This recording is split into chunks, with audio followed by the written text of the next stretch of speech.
Welcome to Souped Up Recipes. Today, we're making traditional Chinese tea eggs. Using my method, you can cook them to whatever doneness you like and still make them flavorful with that classic marble pattern.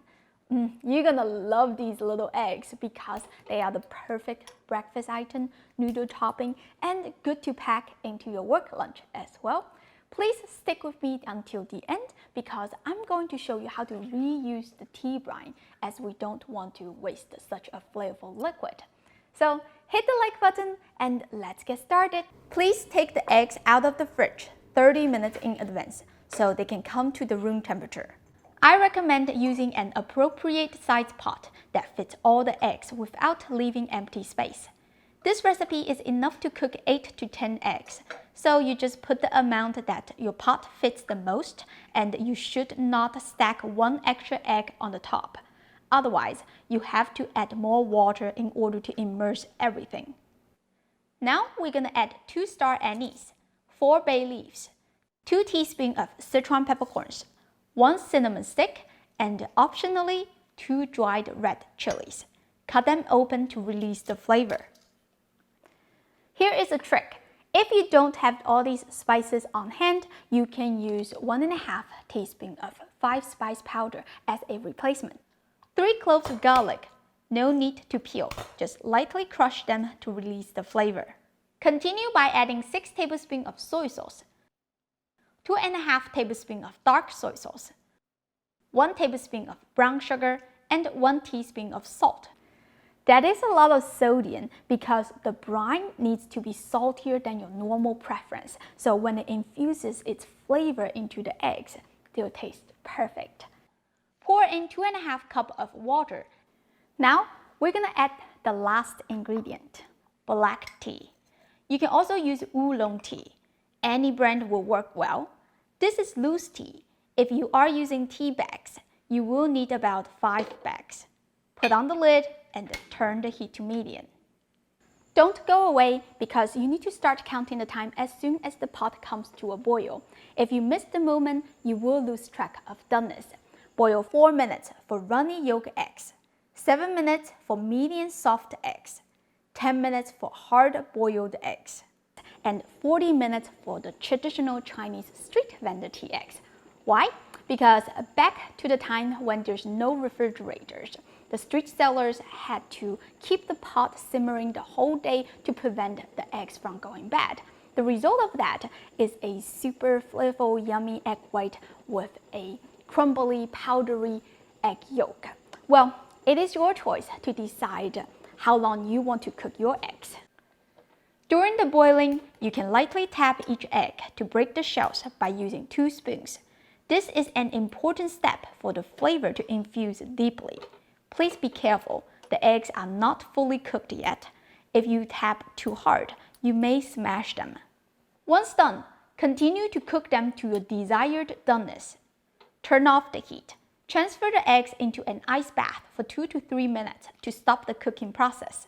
If you are making the old traditional tea eggs, there is no need to put them into the ice bath as they are already cooked for 40 minutes.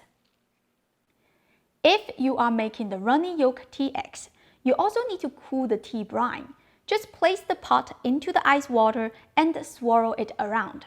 The liquid should cool within 3 minutes because the stainless steel has a really good thermal conductivity. You can feel the temperature with your hand. It doesn't need to be super cold. Lukewarm is fine. Take the eggs out of the water and put them into a non-reactive container, such as a glass or a ceramic bowl, because we're going to soak the eggs in the brine for at least 24 hours before eating. Make sure everything is well immersed. The brine is a high salt content liquid, so it will react with metal containers if in contact for too long. Alright, this is a little bit full, but I should be able to put it into the fridge carefully without spilling. They can stay good for up to 5 days refrigerated. Just be aware that they will become more flavorful and saltier over time. During the soaking, the marinade will seep through the cracks and create that beautiful marble patterns.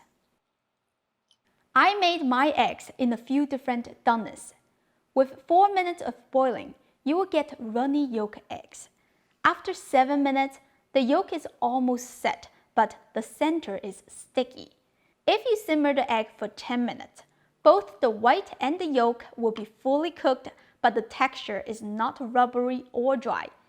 If you cook the eggs for 40 minutes, the egg white becomes very dark, firm, and dense. The yolk is dry and crumbly. This is what they normally sell in 7-Elevens. Sometimes when we're in a rush in the morning, we'll just quickly grab this on the way to school or work. It is actually super flavorful if you don't mind the texture. Of course, my favorite one is the runny yolk egg. It is just perfect alongside a bowl of white rice or noodle soup. These tea eggs can be enjoyed cold or room temperature. Yes, you can heat them up, but the texture of the yolk may change. Alright, now it's time to show you how to reuse the brine. Once you finish eating all the eggs, sieve out all the spices and bring the brine to a full boil. Store it in a sealed jar. This brine can stay good in the freezer for up to 4 months. Just a note, I used a glass jar, so you cannot fill the liquid all the way to full. You have to leave some empty space in there, otherwise the glass will crack in the freezer. Next time, when you want to eat Chinese tea eggs again, you can just boil the eggs directly in this brine. However, you will have to add a little bit more of the spices, seasonings, tea leaves, and water because we have no idea how much flavor has infused into the eggs and how much water has evaporated. So everything is by taste. You just go with your feeling. Alright, I hope you give this a try soon. As always, the printable recipe link is in the description. Go check it out. Don't forget to like and subscribe to my channel for more easy and authentic Chinese food. Thank you for watching, and I'll see you next time. Bye!